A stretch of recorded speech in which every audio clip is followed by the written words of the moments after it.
The machines around me hummed like they were having a conversation I wasn't invited to. Beep, pause, beep, pause. Even the damn heart monitor sounded judgmental, like it was reminding me with every electronic chirp that I'd let things get this bad. 62 years old and flat on my back in an ICU bed, tubes running out of me like I was some kind of science experiment gone wrong. The fluorescent lights overhead buzzed constantly, that particular frequency that drills into your skull after about 10 minutes. I'd been staring at them for 3 days now. 3 days of ceiling tiles, antiseptic smell, and nurses who smiled with their mouths but not their eyes. The kind of smile that says they've seen too many old guys like me come through here, and they're betting on which ones make it out and which ones don't. I was one of the lucky ones, apparently. Heart attack. Not massive, but enough to put me down hard. Enough to make me think about all the things I'd done wrong, all the bridges I'd burned, all the people I'd let down. Funny how clarity comes when you're hooked up to machines that are literally keeping you alive. My wife had been here earlier. Helen. She'd sat in that uncomfortable plastic chair by the window, the one that squeaked every time she shifted her weight, and we'd talked about nothing important. The weather, what the doctor said, whether I wanted Jell-O or pudding with dinner. We didn't talk about the kids. We never talked about the kids anymore, not unless we had to. The phone on the little rolling table next to my bed buzzed. I turned my head slowly. Everything hurt, even the simple act of moving, and saw my daughter's name light up the screen. Rebecca, my firstborn, the one who used to climb into my lap when she was little and fall asleep while I watched whatever game was on TV. I reached for the phone with my right hand, the one that didn't have an IV stuck in it. My fingers felt thick and clumsy. Hello? Dad, finally. Her voice was sharp, impatient. No, how are you feeling? No, are you okay? Just that tone she'd developed somewhere in her 30s, the one that made every conversation feel like a business transaction. Tomorrow is Kevin's birthday. We're doing a big party at the house. I need you to come help with the preparations. I blinked slowly, processing her words. Kevin. My son-in-law. The guy who'd married my daughter 5 years ago in a wedding that cost more than my first car. The guy who always had a firm handshake and empty eyes, who talked about investments and opportunities and synergy like those words actually meant something. Rebecca, I'm in the hospital. I know that, Dad. Mom told me. But you've been there for days now. Surely they're releasing you soon. I had a heart attack. Right, and that's terrible. But this party is important. Kevin's invited some potential investors. We need family there to make the right impression. You know how it is. The beeping of my heart monitor seemed louder suddenly. I could feel my pulse in my throat. I can't, I said. I'm not feeling well. There was a pause. I heard her breathe in sharply, that little hiss of air through her teeth that meant I'd said something wrong. Again. You're not feeling well. She repeated my words back to me like they were something distasteful. Dad, do you have any idea how much work I've put into this? Do you know what's riding on this party? Rebecca. No. You know what? I'm done making excuses for you. I'm done trying to include you in things when you clearly don't care about this family. The words hit harder than they should have. Maybe it was the medication. Maybe it was 3 days of lying in a bed wondering if I was going to make it. Maybe it was just the culmination of years of feeling like I was never quite good enough for the life my daughter had decided she deserved. Then don't you dare come home! She was shouting now, her voice cracking with that particular kind of anger that comes from disappointment. If you can't be there for us when we need you, then just stay away. We're better off without you anyway. I lay there holding the phone, staring at the screen as it faded to black. My heart monitor was beeping faster now. Beep, beep, beep, beep. A nurse stuck her head in, concerned, but I waved her away. My hands were shaking as I navigated to my daughter's contact. Blocked. The word appeared on the screen with a satisfying finality. I set the phone down carefully, like it might explode if I moved too fast. Something cold settled in my chest, something that had nothing to do with the heart attack. It was clarity, pure, crystalline clarity. The kind that comes when you finally stop making excuses for people who don't deserve them. A nurse came in to check my vitals. She was older, probably close to retirement, with gray hair pulled back in a severe bun. She adjusted my IV, checked the monitors, made notes on her tablet. She thought I was asleep. I could tell by the way she moved, quiet and efficient. "You're lucky to be alive," she murmured, more to herself than to me. "Most people don't get a second chance." I kept my eyes closed, but I was listening, really listening. A second chance. The nurse left, her soft-soled shoes squeaking slightly on the linoleum. The machines continued their judging chorus. Beep. Pause. Beep. Pause. I opened my eyes and stared at the ceiling tiles. Counted them. 47 tiles visible from where I lay. 47 identical squares of acoustic foam, each one the same as the last. They want a party tomorrow, I thought. They want to celebrate. Let them. Let them laugh and drink and show off for Kevin's investor friends. Let them pretend everything is perfect while I'm lying here. Let them have their party. Because when I get out of here, when I finally go home, things are going to change. I'm going to use this second chance the nurse mentioned. Use it for something I should have done a long time ago. I closed my eyes again, but I wasn't trying to sleep. I was planning, thinking, calculating. 62 years old, and I was finally going to stop being everyone's doormat. Stop being the father who was useful when they needed something but disposable the rest of the time. "They want a party tomorrow?" I whispered to the empty room. "Good. Let them celebrate while they still can." The machines beeped in response. Beep. Pause. Beep. Pause.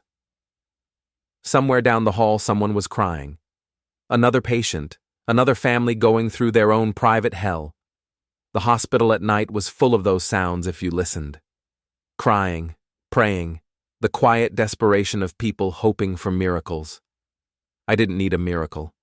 I just needed to get out of this bed. And then I needed to teach my daughter a lesson she'd never forget. Before we go any further, hit the hype button, take a second to subscribe and like the video. It really helps the channel grow. And tell us in the comments, what would you do in this situation? 6 days later, Dr. Patel stood at the foot of my bed with a tablet in his hands and reading glasses perched on his nose. He was younger than me, probably mid-40s, with the kind of calm demeanor that probably worked great on most patients, the kind that said, "Trust me, I know what I'm doing." "Your numbers are looking good, Mr. Morrison," he said, scrolling through whatever data they'd been collecting from the machines I was hooked up to. "Heart rhythm is stable, no signs of further damage. So I can go home." It wasn't a question. He looked up at me over his glasses. "Yes, but you need to understand that this was a warning. Your body is telling you something. Stress is a major factor in cardiac events. You need to avoid it." I almost laughed. If I avoided stress, that would mean avoiding my entire family. Maybe that was exactly what I needed to do. "I'll be careful," I said. "I mean it, Mr. Morrison. No heavy lifting, no strenuous activity.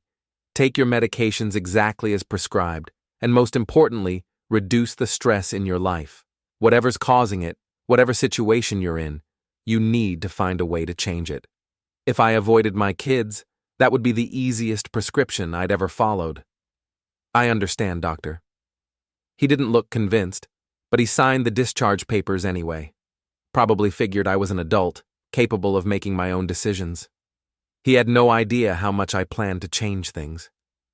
Helen picked me up 2 hours later. She pulled up in our old Civic, the one I'd been meaning to replace for years but never got around to.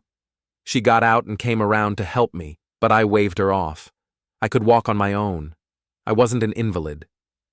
The October air hit me like a slap. After a week of recycled hospital air, the real world felt almost aggressive. The sky was that particular shade of gray that meant rain was coming, clouds heavy and low. The parking lot smelled like exhaust and fallen leaves. Helen didn't say much as I got in the car. She waited until I'd buckled my seatbelt, checked twice to make sure I was settled, then pulled out of the parking space with the kind of careful precision she brought to everything. We drove in silence for the first 10 minutes. I watched the town roll by through the passenger window. The grocery store where I'd shopped for 30 years. The elementary school where both kids had gone.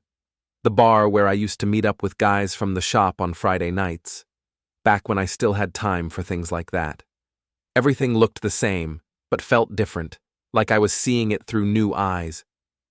"She didn't call," Helen said finally. I didn't have to ask who she was. "I know. Not once. Not to check on you. Not to see if you were okay. Nothing." Helen's voice was tight, controlled, the way it got when she was holding back anger. "Kevin's party was 3 days ago. She posted about it on Facebook. 37 pictures. Not one mention of you being in the hospital." I looked at her. Really looked at her. Helen was 60, but the past week had added years to her face. Lines around her eyes I hadn't noticed before. Gray streaks in her hair that seemed more prominent. She was gripping the steering wheel like she was trying to strangle it. "Did you go?" I asked. "No." The word came out flat. "I told her I needed to be at the hospital with you. She said that was my choice." "My choice." She repeated the words with disgust. Like taking care of my husband while he recovers from a heart attack is some kind of optional activity. We pulled into our driveway 15 minutes later.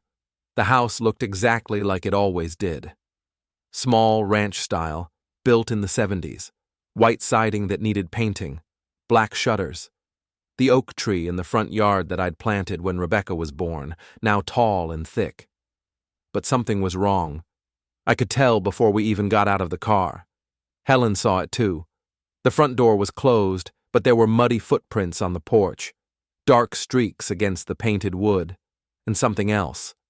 Garbage. A plastic bag sitting by the door, torn open, trash spilling out. I got out of the car slowly, my chest tight. Not from the heart attack, from anger. Helen followed me up the walk. She had her keys in her hand, but she wasn't moving to unlock the door. We both stood there looking at the mess, birthday decorations. That's what was in the trash bag.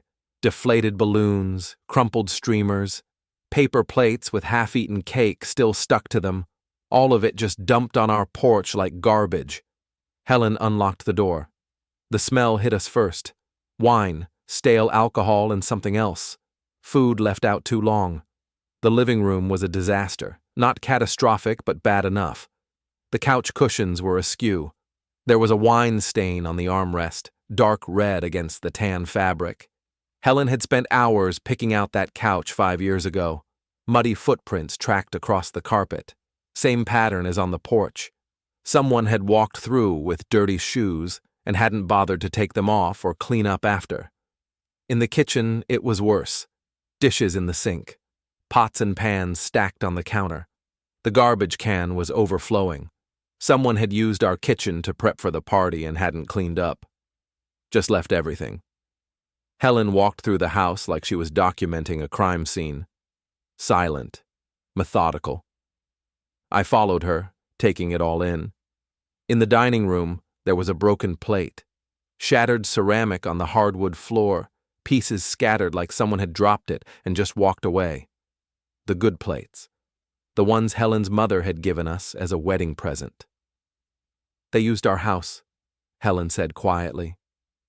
She was standing in the kitchen doorway, looking at the mess.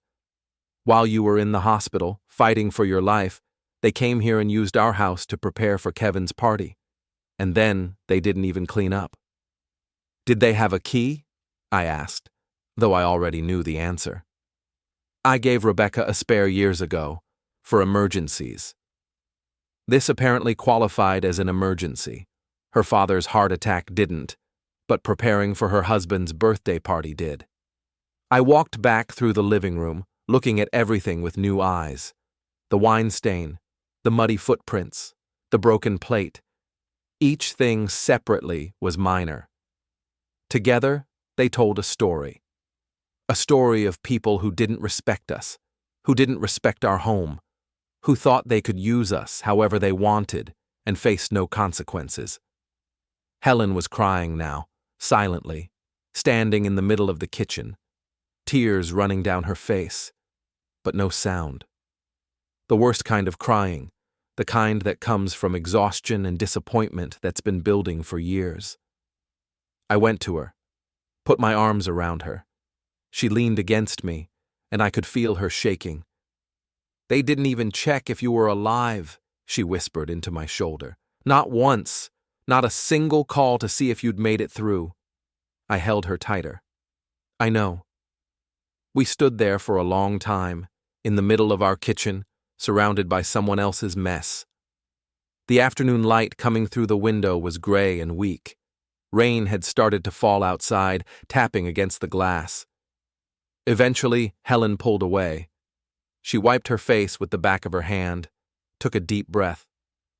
"We need to clean this up," she said. "Not yet." She looked at me, confused. I walked into my study. It was a small room, barely more than a closet, but it was mine. Desk, computer, filing cabinet. The walls were lined with shelves, most of them holding old repair manuals and parts catalogs from the shop. The filing cabinet was open, not much, just a few inches, but I always kept it locked. Always. I pulled open the top drawer. Immediately I could see that things had been moved. Folders were out of order. Papers were askew. Someone had been looking through my files. I checked the second drawer. Same thing. And the third. The fourth drawer, the bottom one, was where I kept the important documents. Property deeds, insurance papers, old tax returns. The folder that should have been in the front, the one marked Property Main, was gone. My hands were shaking as I checked the rest of the drawer. Everything else was there.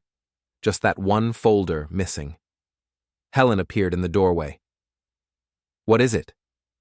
"The main property documents. They're gone." "What?" She came closer, looking over my shoulder at the drawer.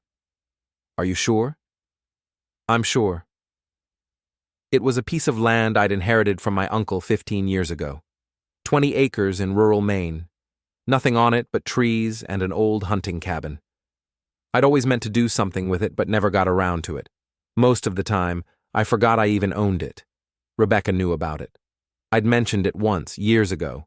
She'd been interested, asked me about the property value, wanted to know if I'd ever considered selling. I'd said no and forgotten about the conversation. Apparently, she hadn't. "Why would she take those documents?" Helen asked.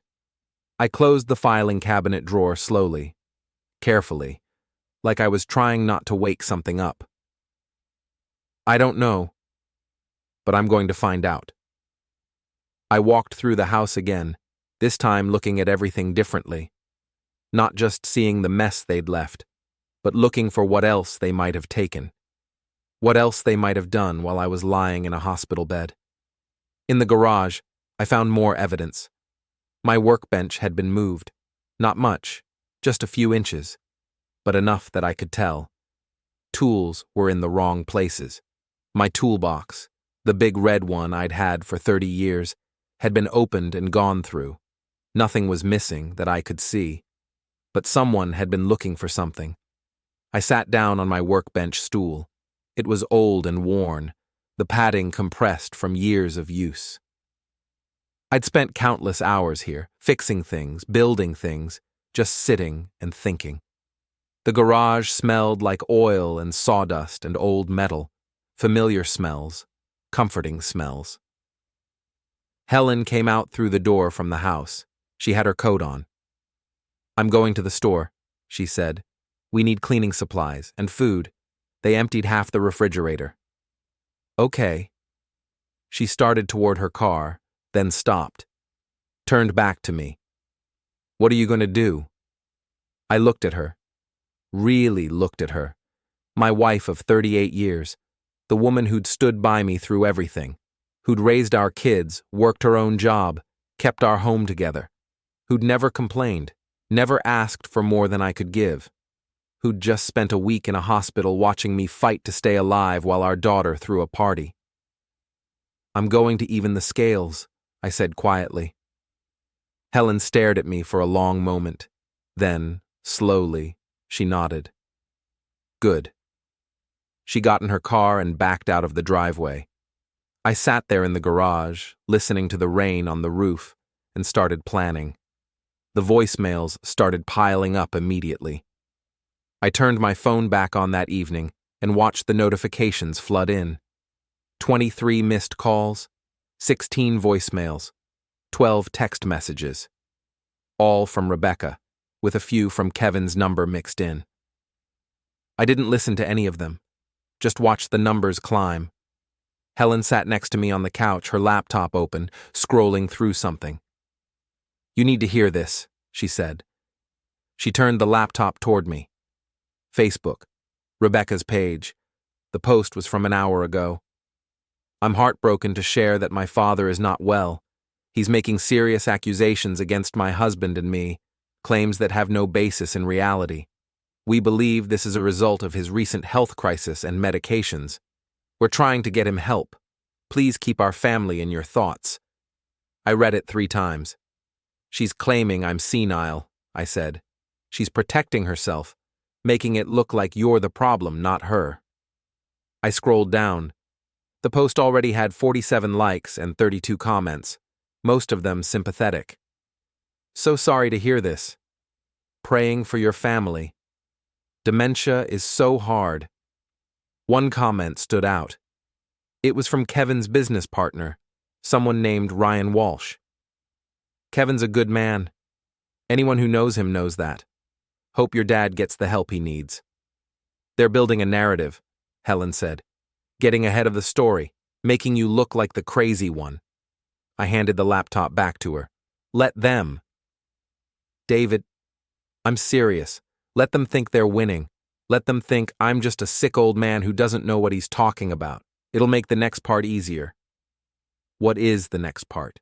I pulled out the folder Patricia Chen had given me. Documents, evidence, a detailed breakdown of Kevin's fraudulent loan and everything connected to it. Monday morning, Patricia's filing a formal complaint with the collections agency. She's also sending copies to the state attorney general's office and the fraud division of the FBI. Helen's eyes widened. "The FBI?" "James said that because the loan crossed state lines, the fake Portland property was supposedly in Oregon, it becomes federal jurisdiction, wire fraud, mail fraud, potentially a dozen other charges. You're going to get him arrested."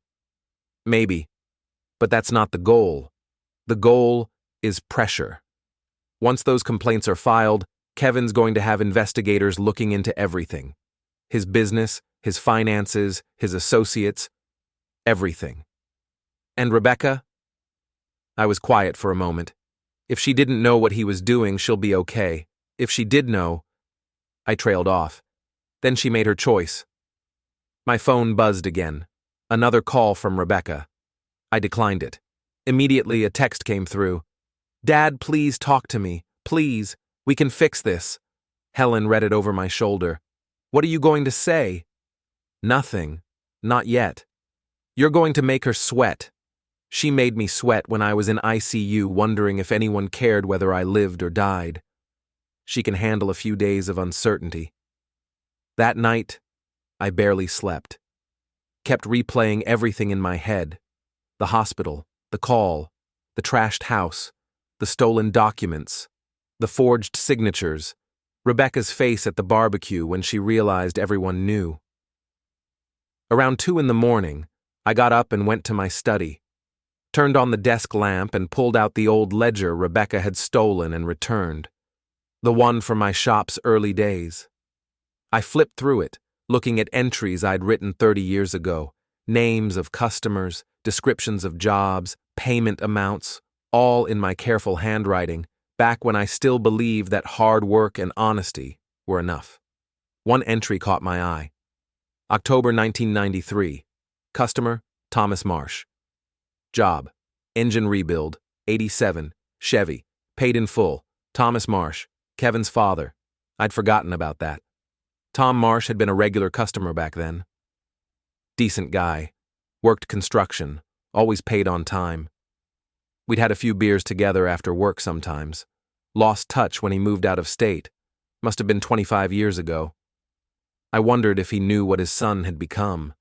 Wondered if he'd be proud or ashamed. Helen appeared in the doorway, wearing her bathrobe. "Can't sleep either?" she asked. "Too much in my head." She came in and sat in the old armchair in the corner, the one I'd rescued from a customer who was throwing it out. "What happens after Monday?" she asked. "After Patricia files everything?" Kevin has 3 choices. He can ignore it and let the legal process play out. He can try to fight it, hire lawyers, make a mess.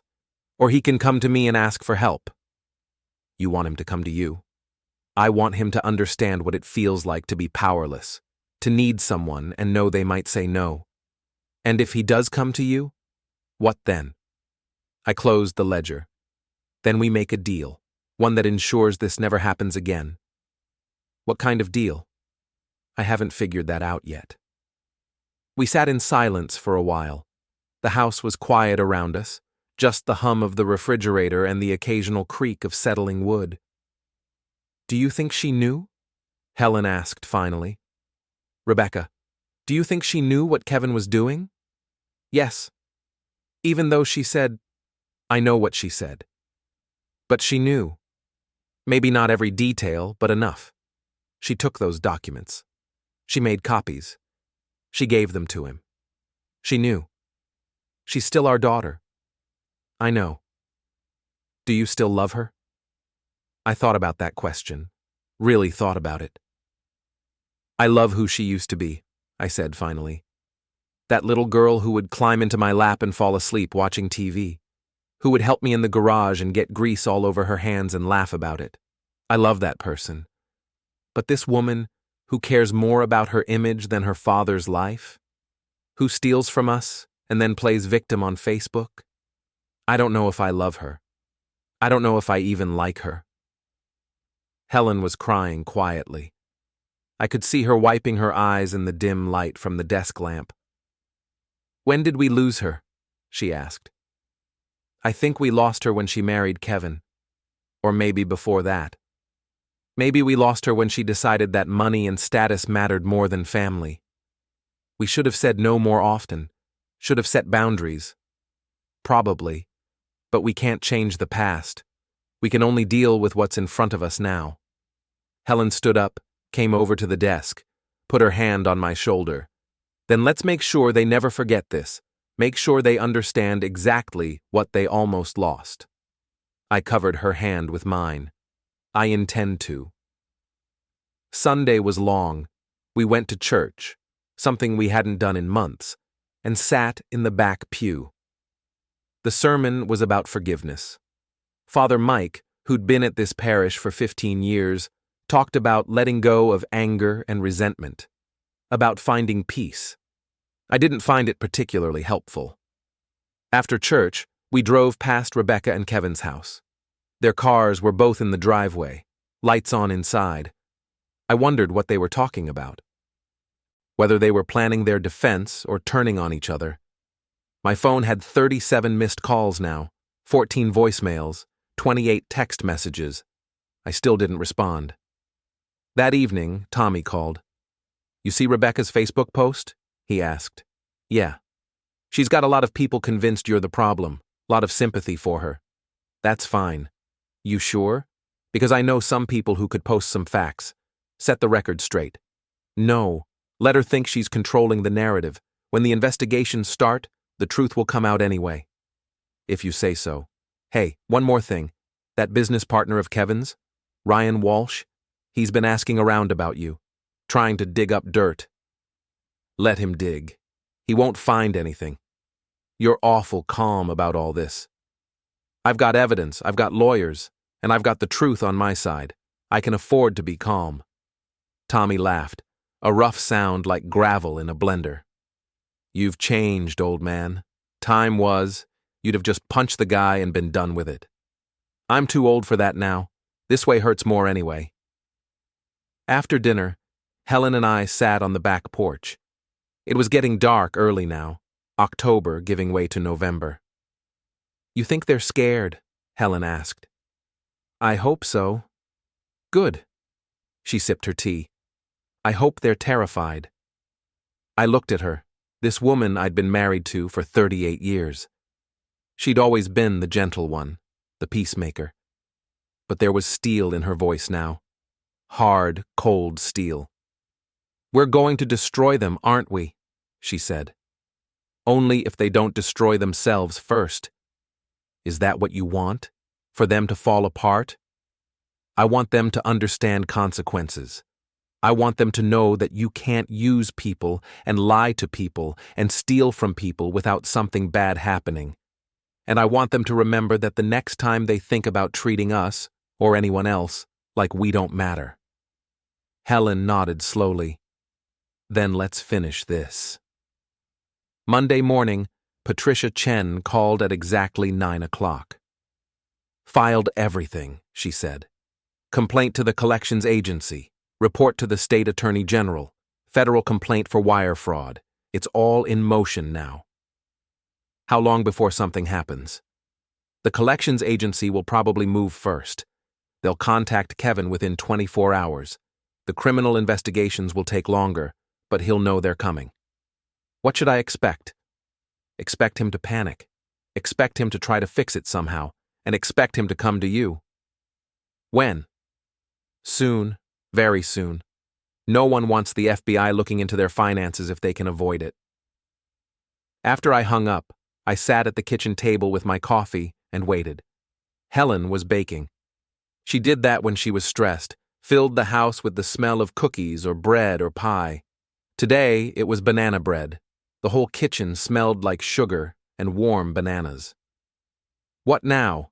She asked. Now we wait. The call came at 2:30 in the afternoon, not from Rebecca, from Kevin. His voice was strained, tight, professional mask completely gone. We need to talk. About what? You know what? The complaints you filed, the investigations. We need to talk about how to fix this. I don't know that there's anything to fix. Please. The word sounded like it cost him something. Please, can we meet? Just you and me? I let the silence stretch out. Let him sit with it. Tomorrow morning, I said finally. 10 o'clock, my house. I'll be there. He hung up without saying goodbye. Helen came out of the kitchen, wiping her hands on a towel. He's coming? Tomorrow morning. Alone? He said just him and me. Do you want me here? I thought about it. Yes. But not in the room. I want you to hear everything, but I don't want him to know you're listening. She smiled. That hard smile again. I can do that. That night I laid out clothes for the meeting. Jeans, a flannel shirt, work boots. I wanted to look like exactly what I was, a working man who'd built everything he had with his own hands, not someone Kevin could manipulate or impress with his business school charm. I slept better than I had in weeks. Kevin arrived at exactly 10 o'clock. I watched him through the front window as he pulled up in his BMW, the one he'd bought last year to celebrate some business deal. He sat in the car for a full minute before getting out, like he was gathering courage. When he finally walked up to the door, he looked different. Wrinkled shirt, no tie, hair not quite styled right. The polish was gone. I opened the door before he could knock. Come in. He stepped inside, looking around like he'd never been here before. Maybe he was seeing it differently now, seeing it as the house he'd trashed, the home he'd violated. Coffee? I asked. No, thank you. We sat in the living room. I took my chair.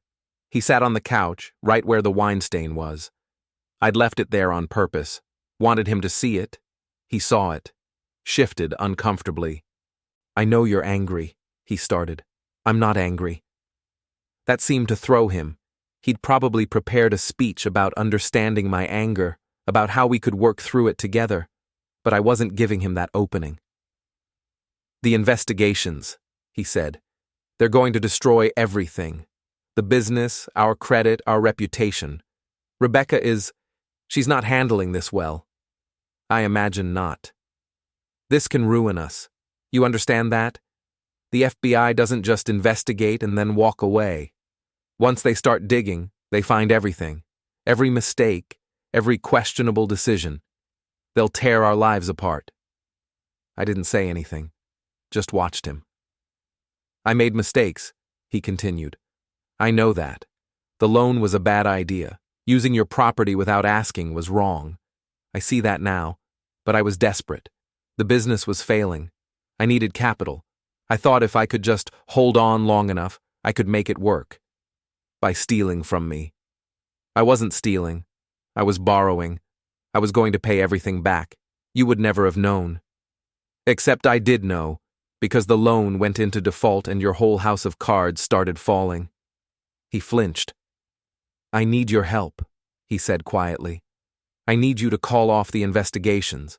Tell them it was a misunderstanding, that you gave me permission and just forgot. You want me to lie for you. I want you to help your family. My family was in intensive care while you threw a party." His jaw clenched. "That's not fair. Isn't it? Rebecca told me not to come home. She said you were better off without me. And now you need me, so suddenly I'm family again?" She didn't mean it. She was stressed about the party, about the investors. She said things she didn't mean. Or she said exactly what she meant, and now she regrets it because it's inconvenient. Kevin stood up suddenly, started pacing. In the kitchen, I knew Helen was listening, recording everything on her phone at Patricia's suggestion, just in case. "What do you want?" Kevin asked. "Just tell me what you want. Money? I don't have much right now, but I can work something out. An apology? I'll apologize. I'll get on my knees if that's what it takes. Just tell me what I have to do to make this go away." I stood up too. Slowly.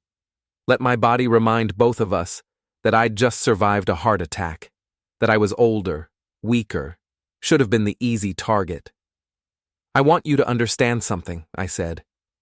"You took advantage of me. You used my property without permission. You forged my signature. You committed crimes. And you did it because you thought I was too weak or too stupid or too nice to do anything about it. I never thought—" "Yes, you did. You thought exactly that. You thought you could use me and I'd never know, or if I did find out, I'd let it go because family is supposed to forgive. You counted on that. You built your whole plan around that assumption." He didn't deny it. "But here's what you didn't count on," I continued. "I have evidence, I have lawyers, and I have time, all the time in the world, because unlike you, I'm not desperate. I'm not drowning in debt. I'm not facing federal investigations. I'm just an old man who had a heart attack and got a second chance at life." "What are you saying?" "I'm saying you have no leverage here, none. You need me, I don't need you. I'm married to your daughter. And you know what? That doesn't matter to me anymore. Because she made her choice.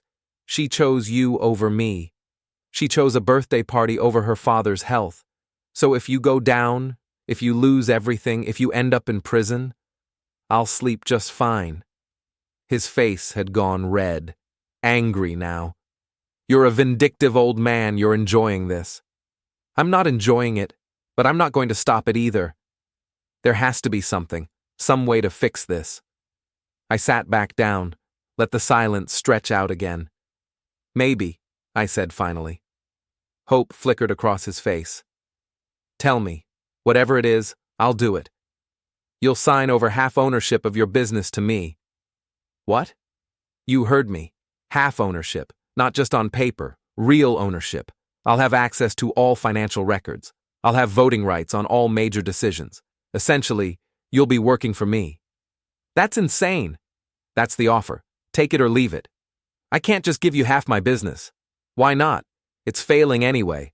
Maybe I can help turn it around. I ran a successful garage for 30 years. I know how to manage money. This is different. This is tech. This is you trying to negotiate when you have nothing to negotiate with." He paced again, pulled out his phone like he was going to call someone, then put it away. "This is blackmail," he said. "No, blackmail would be me demanding money to drop the investigations. I'm not doing that. I'm offering you a partnership. You get to keep your business, your house, your freedom. I get assurance that you'll never try to cheat me again. Seems fair. And if I say no? Then the investigations continue. The collections agency seizes your properties. You probably lose your house.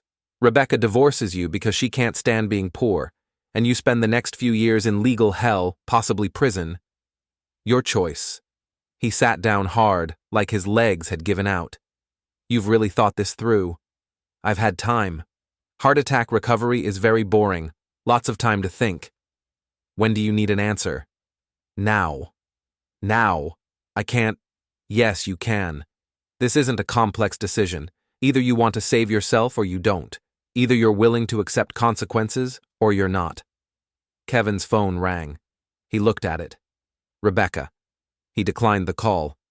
"She doesn't know I'm here," he said. "I figured. She wanted to come with me. I told her no. I thought maybe if it was just us, man to man, we could work something out. We are working something out. I'm just not giving you the deal you wanted." He laughed, but it had no humor in it. "You really don't care, do you? About her, about us, about any of it." "I care," I said. "I care that you understand actions have consequences. I care that you learn you can't use people. And I care that this never happens to anyone else. By enslaving me to a business partnership? By teaching you what accountability looks like." His phone rang again. Rebecca again. He declined it again. "If I do this," he said slowly, "if I sign over half the business, what happens to the investigations? I'll call Patricia this afternoon. Tell her we've reached an understanding. She'll file motions to dismiss the complaints." "And the collections agency?" "I'll work with them to restructure the loan, without my property as collateral. You'll probably have to sell the fake Portland rental, or admit it doesn't exist, but we can figure something out." "We?" "Yes, we. Because if I own half your business, your problems are my problems. I have an incentive to help you succeed." He processed this. "This is really happening." "Yes." "You're actually doing this." "Yes." "I could fight you. I could get lawyers. You could, but you won't, because you're smart enough to know that fighting me costs time and money you don't have, and because deep down, you know you deserve this." He stood up again, walked to the window, looked out at the street, at the normal neighborhood where normal people lived normal lives without fraud and investigations and angry fathers-in-law. "Fine," he said finally. "I'll do it." "Good. Patricia will draw up the papers. You'll sign them by Friday. And Kevin?" He turned to look at me. "If you ever try to cheat me again, if you ever forge my signature or use my property or lie to me, I won't bother with investigations. I'll take everything, the business, the house, all of it, and I'll make sure everyone knows exactly what you are. Understood?" "Understood." He left without saying goodbye, got in his BMW and drove away, probably to tell Rebecca what had just happened, probably to face her anger and disappointment and blame. Helen came out of the kitchen. "Did you get it all?" I asked. She held up her phone. Every word. "What did you think?" "I think you're harder than I ever gave you credit for." "Good hard or bad hard?" She came over, kissed me on the forehead. "Good hard, necessary hard." I called Patricia and gave her the update. She sounded pleased, said she'd have documents ready by Wednesday. Then I sat in my chair and let the adrenaline fade. My heart was racing. Not dangerously, but noticeably. Dr. Patel would have told me to calm down. But I felt more alive than I had in years. Rebecca showed up at 6 that evening. I heard her car pull up. heard the angry slam of the door, heard her footsteps on the porch. Helen and I were in the kitchen, cleaning up from dinner. She didn't knock. Used her key, or tried to. I'd changed the locks 2 days ago. The doorknob rattled, then pounding. "Dad! Open the door!" I took my time walking to the front. Let her knock 3 more times before I opened it. She pushed past me into the house. "What did you do?" Her face was red, mascara smudged like she'd been crying. "Kevin just told me what you did. What you made him agree to. You can't do that." "I already did." "Half the business?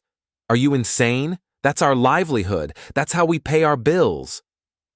"Then you should probably make sure the business succeeds, which, as half-owner, I'm very motivated to help with. This is revenge. This is you punishing us because I hurt your feelings." I almost laughed. "Hurt my feelings? Rebecca, you told me not to come home while I was in intensive care. Your husband forged my signature and used my property to secure a fraudulent loan. You stole documents from my house, and you think this is about hurt feelings? We were desperate. So was I. I was desperate for my daughter to care whether I lived or died. Guess we're both disappointed." She stopped, like I'd slapped her. "That's not fair. Life isn't fair. You want fair? Fair would be Kevin in prison.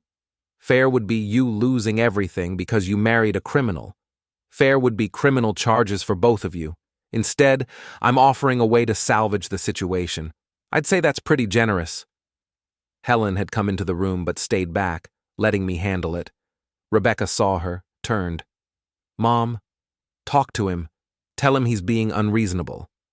"I think he's being perfectly reasonable." Helen said calmly. "You stole from us. You helped Kevin commit fraud. Now you're facing consequences. What part of that seems unreasonable?" "I didn't know what Kevin was doing."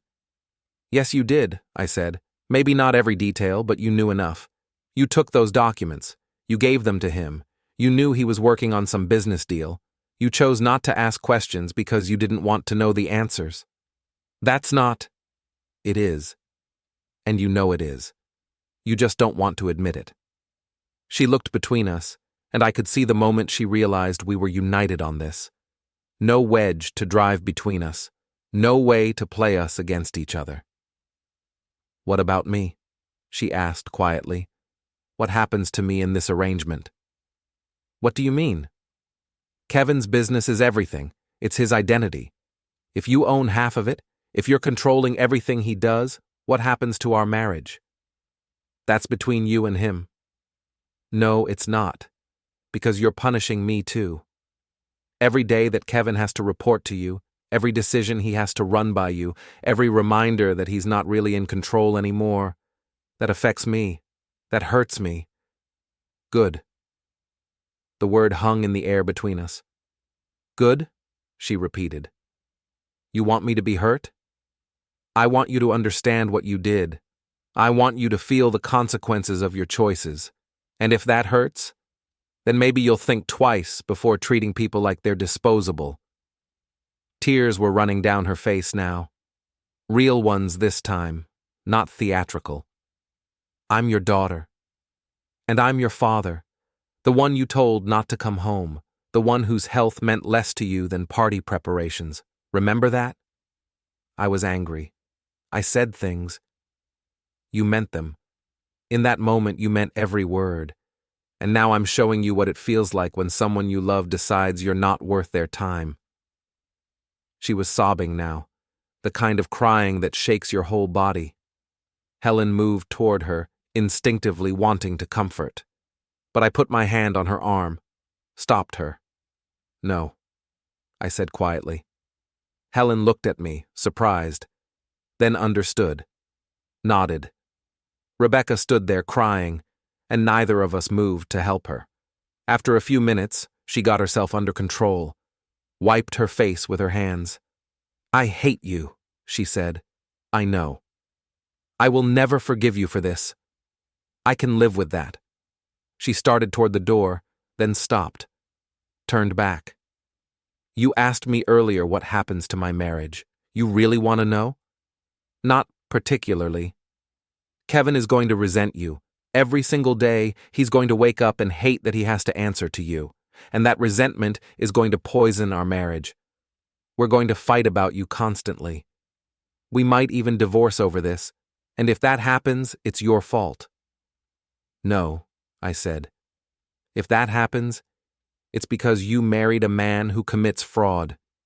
It's because you both made terrible choices, and now you're living with the results. I didn't do this to you. You did it to yourselves. She left then, slamming the door hard enough that a picture frame rattled on the wall. Helen and I stood in the sudden silence. That was brutal, she said. It needed to be. She meant it. About hating you. I know. Does that bother you? I thought about it honestly. Yes, but not enough to change my mind. That night, Rebecca made another Facebook post. This one was longer, angrier. She accused me of elder abuse, ironic given everything, and said I was trying to financially destroy her family. She painted Kevin as a victim and herself as a devoted daughter who'd been betrayed by a manipulative father. The comments were mixed this time. Some people sided with her, but others were asking questions, pointing out that her story didn't quite add up, asking why I would suddenly turn on them without reason. One comment stood out.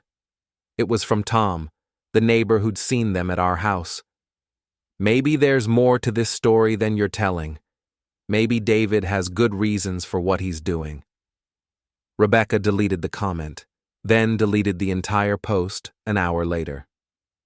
The next morning, Kevin's business partner Ryan showed up at my door.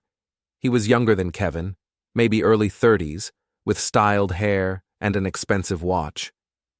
Mr. Morrison, I'm Ryan Walsh. Can we talk? About what? About whatever's happening between you and Kevin. I have a financial stake in the business. I need to understand what's going on. I stepped aside, let him in. We sat in the living room, same couch where Kevin had sat the day before. I was starting to feel like I was running a counseling service. Kevin says you're taking over half the business, Ryan said without preamble. Is that true? Acquiring half ownership, I'm not taking anything. Same thing though, right? You're going to have control. 50% control. Kevin maintains his 50%. And what do you know about running a tech company? Nothing. But I know about running a business, and I know that when you commit fraud, you lose the right to make your own decisions. Ryan leaned back, processed that. Kevin told me about the loan situation. He said it was a misunderstanding. It was fraud. But if you want to believe him, that's your choice. What's your plan? For the business? First step is to audit everything. See exactly where the money's going. Then we're going to restructure, cut unnecessary expenses, and focus on projects that actually make money instead of just sounding impressive. You're going to destroy everything we've built. What you've built is a house of cards held together by debt and fake promises. I'm going to turn it into something sustainable. If you don't like that, you're welcome to leave. I have a contract, which I'll be reviewing very carefully once I have access to all the company files. If there are problems with it, we'll renegotiate. Ryan stood up, angry now. You can't just come in and take over. We have investors. We have commitments. And you have a partner who committed fraud. Your investors are going to be much happier working with someone who actually knows how to manage money. Trust me. Kevin's going to fight this. No, he's not. Because if he fights this, the FBI investigation continues. And then all your investors are going to run away anyway. This way, there's a chance to salvage something. Ryan walked to the door, then turned back. You're making enemies. I already had enemies. They just didn't know it until I decided to fight back. After he left, Helen came out of the kitchen again. You're really going to run Kevin's company? Our company now. And yes, you don't know anything about tech. I don't need to know about tech. I need to know about business. And I spent 30 years running a successful shop. That's more experience than Kevin and Ryan combined. What if you fail? Then I fail.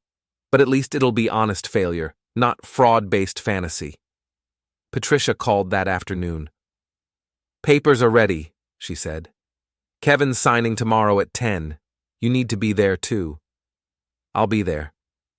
You should know he's bringing a lawyer, wants to make sure everything's legitimate. Good.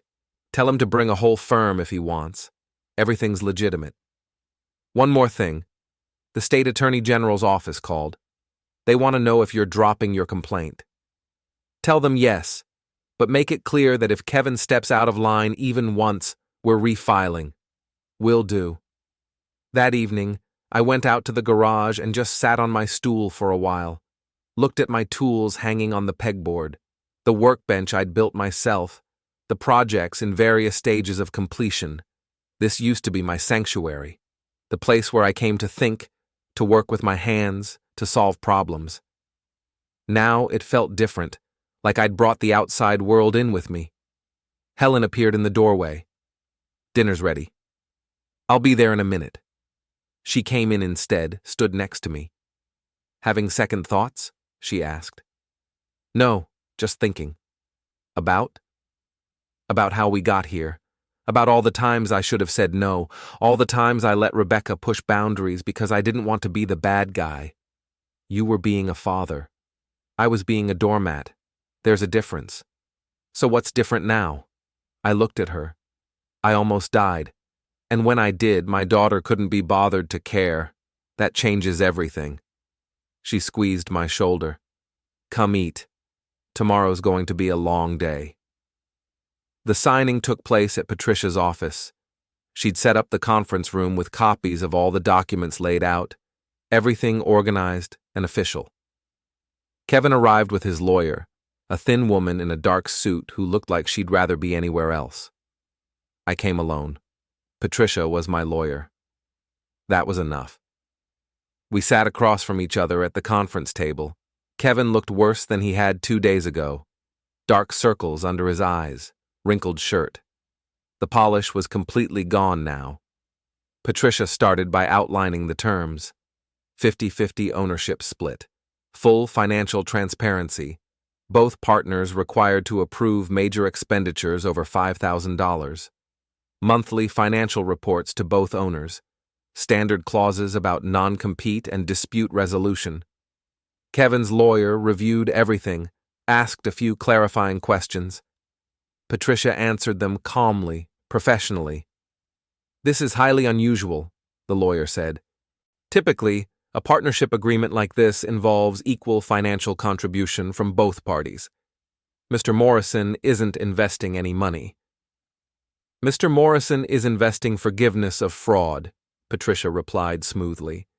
His property was used illegally as loan collateral. The documentation was forged. He's choosing not to pursue criminal charges. That has considerable value. You can't quantify. Yes, we can. We already have. Kevin faces potential federal charges, state charges, civil liability, and complete business collapse. Mr. Morrison is offering a way out of all of that. The value is clear. Kevin signed first. His hand shook slightly as he wrote his name, then me. My signature was steady. Patricia notarized everything, made copies, distributed them to everyone. There's one more document, she said, pulling out another folder. Mr. Morrison has prepared a personal statement that he'd like Kevin to sign acknowledging receipt of. Kevin's lawyer immediately tensed. What kind of statement? Patricia slid a single sheet of paper across the table. Kevin picked it up, read it, and his face went pale. What is this? His lawyer asked. Kevin handed it to her. She read, and I saw her eyebrows rise. This is a confession, she said. It's an acknowledgement of facts, Patricia corrected. Mr. Marsh is acknowledging that he used Mr. Morrison's property without permission, that he forged signatures, that he misrepresented financial information to lending institutions. All true statements. My client is not signing this. Then we don't have a deal, I said. The partnership agreement is contingent on Kevin acknowledging what he did. Kevin and his lawyer had a whispered conversation. It went on for several minutes. Finally, Kevin looked at me. If I sign this, what happens to it? It stays with Patricia, I said, in a sealed file. As long as you honor our partnership agreement, it stays there. If you ever violate the terms, if you ever try to cheat me again, it becomes evidence. This is blackmail. This is insurance. You broke my trust. This is how you rebuild it. More whispering. Then Kevin grabbed a pen and signed the statement. His lawyer looked unhappy but didn't stop him. We left the office separately. Kevin and his lawyer went out first.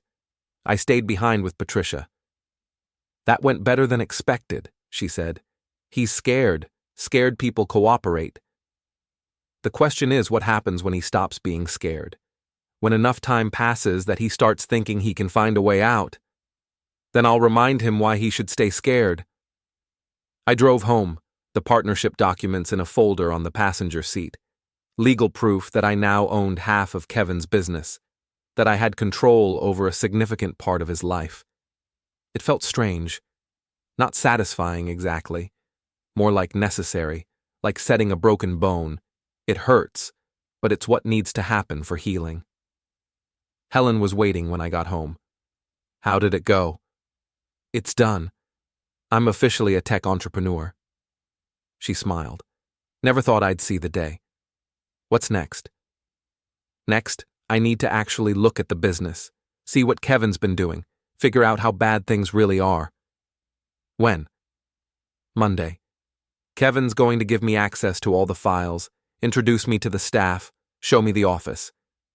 Think he'll try anything? No, not yet. He's too scared right now. But eventually, he'll start testing boundaries. Try to hide things. That's when it gets interesting. That weekend was quiet.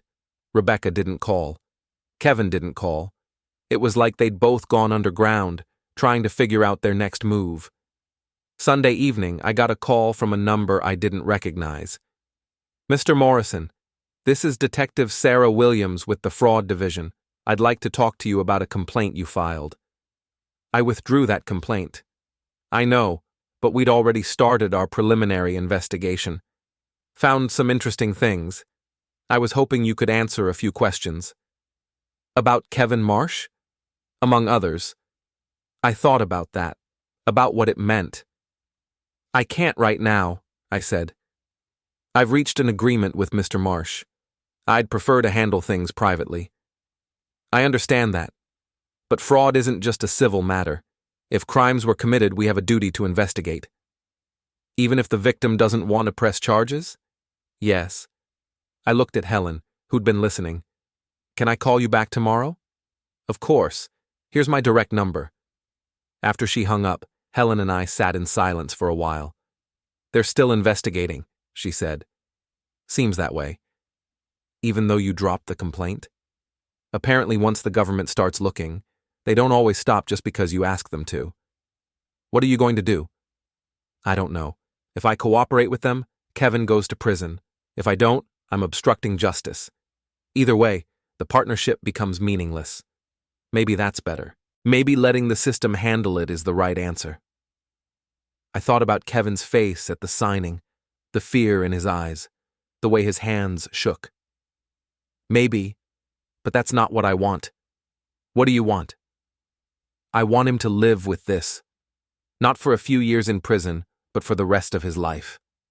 I want him to wake up every morning knowing that he works for me, that his success depends on my approval, that he'll never be free of me. Helen looked at me for a long moment. That's cold. I learned it from them. Monday morning, I drove to Kevin's office. It was in a small business park on the edge of town, one of those generic 2-story buildings with lots of glass and no character. The company name, Marsh Technologies, was on a placard outside the door. Kevin met me in the lobby. He'd pulled himself together somewhat. Clean shirt, shaved, but the fear was still there in his eyes. This way, he said. The office was smaller than I'd expected. Maybe a dozen cubicles, a conference room, Kevin's private office, and a kitchen area. Most of the cubicles were empty. Where is everyone? I asked. Working from home. We've been mostly remote since COVID. How many employees? 8, including me and Ryan. I looked around. The space felt temporary. Nothing personal on the walls. No signs that real work happened here. Kevin's office was slightly better. He had a standing desk, 2 monitors, some awards on a shelf. It looked like what it was, the office of someone trying to project success they hadn't actually achieved. He pulled up files on his computer, started showing me the business, revenue reports, client lists, project timelines. I stopped him after 10 minutes. Show me the bank accounts. What? Bank accounts. Business checking, savings, any investment accounts. I want to see the actual money. He pulled up the business checking account. The balance was $32,000. That's it? I asked. We invoice clients on completion. Several projects are finishing this month. We'll have more coming in. How much? About 60,000. And your monthly burn rate? Excuse me? How much does it cost to run this company every month? Payroll, rent, software licenses, everything. He did some mental math. About 40,000. I sat back in his desk chair. So you're burning through cash faster than you're bringing it in. It's temporary. We have new contracts coming. The business is growing. Show me the contracts. He pulled up another file. I read through the 3 active contracts. All of them were for web development work. Total value maybe $100,000 spread over 6 months. This is what you used my property to secure a loan for? I asked. Web development? It's more complex than that. We're building enterprise solutions, custom platforms. You're building websites, maybe fancy websites, but websites. His jaw clenched. I have 10 years of experience in this industry. I know what I'm doing. Then why are you broke? Why did you need a fraudulent loan? Why are you 3 months behind on payments? He didn't answer. I spent the next 3 hours going through everything, every file, every contract, every expense report. By the end, I had a clear picture. Kevin's business was failing because he'd been spending money on things that looked impressive instead of things that made money. Expensive office space they didn't use. High salaries for employees who weren't producing enough billable work. Marketing consultants who generated no leads. Conference sponsorships that went nowhere. It was amateur hour dressed up in professional clothing. We need to talk, I said finally. We went to the conference room. I spread out my notes on the table. Here's what's going to happen. First, we're canceling this office lease. Everyone works from home permanently. That saves us about $2,500 a month. We need physical space. It's important for... No, it's not. It's a waste of money. Second, we're cutting everyone's salary by 20% except yours. Yours is being cut by 40%. I can't survive on... Figure it out. Third, we're firing the marketing consultant. They've brought in 0 clients in 8 months. Fourth, we're going to start tracking billable hours for every employee. If someone's not producing, they're gone. Kevin was staring at me like I'd grown a second head. You can't just come in here and tear apart everything I've built. Yes, I can. I own half this company. And what you've built is a money-losing mess. If we don't fix it, there won't be a company to fight over. You're destroying my vision. Your vision was going to destroy you. I'm saving you from yourself. I don't need saving. You absolutely do. You took out a fraudulent loan because you were desperate. You're 3 months behind on payments. You have less than a month of operating capital in the bank. If something doesn't change immediately, you're done. He stood up, started pacing. This is my company, my business. I built this from nothing. And you're driving it into the ground. Now sit down and let me help you fix it before there's nothing left to fix. He sat. We spent the rest of the afternoon working through the changes. He fought me on everything, but I had the numbers on my side. Eventually, he couldn't argue with basic math. By 5 o'clock, we had a plan. Aggressive cost-cutting. Focus on existing clients instead of chasing new ones. Better project management. Regular financial reviews. Start implementing tomorrow, I said. I'll come by Wednesday to check progress. I drove home exhausted. Helen met me at the door with a glass of wine. How was your first day as a tech entrepreneur? She asked. Exhausting. The business is worse than I thought. Kevin's been playing entrepreneur instead of actually running a company. Can you fix it? Maybe. If he cooperates. If he's willing to make hard choices.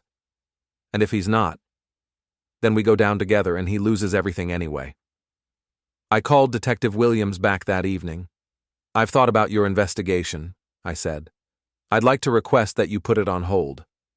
Why? Because I'm trying to salvage the situation, help the business survive.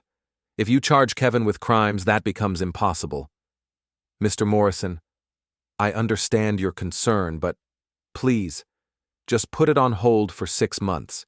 If at the end of that time you still think charges are warranted, I'll cooperate fully. But give me a chance to handle this my way first. She was silent for a moment. 6 months, she said finally.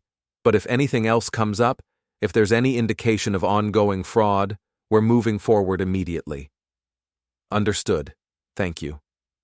After I hung up, I sat in my chair and let the weight of everything settle over me. I was now running a failing business with a partner who hated me, while trying to teach him a lesson about consequences, while keeping federal investigators at bay. What the hell had I gotten myself into?